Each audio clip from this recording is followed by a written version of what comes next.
Hello, musta mga katoto? Welcome back sa ating munting channel. Siya nga pala, pag bago lang kayo sa channel na to, huwag kalimutang pinutin ang subscribe button. Thank you. Pupunta kami ngayon sa Sulimanya para puntahan ang dating sikat na Black Pinoy.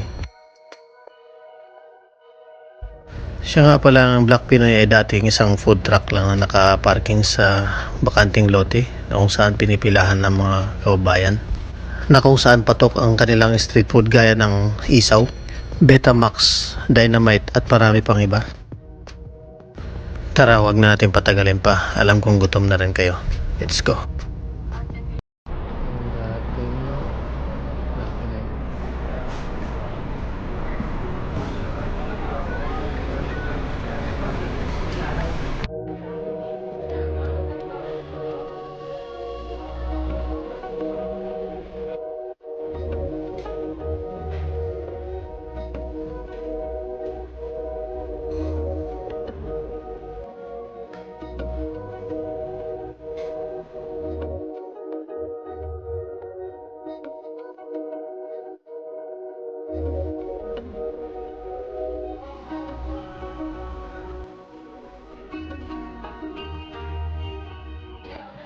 Umorder ako ng T-bone na medium well, pero hindi siya umayon sa nakasanayan ko. Kaya sabi ko naman kay ate, baka pwede na lang paki-well done na lang. Kaya matapos yung ilang minuto, binalik sa akin, naging smoky well done na siya.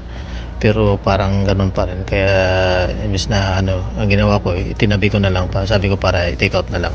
Kaya naisip ko, sabi ko, minalas yata ako, ba't matigas yung na-serve sa akin. Yan lang naman ay honest na review ko. At yung chicharon ay masarap.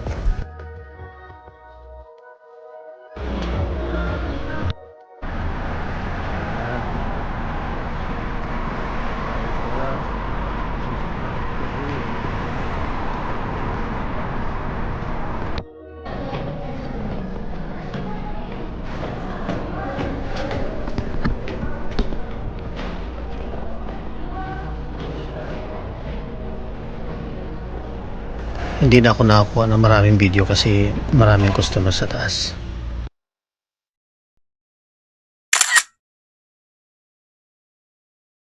Ayan guys, kung sakaling nagustuhan nyo ang video ito, huwag kalimutang i-click ang like at subscribe button. Thank you for watching.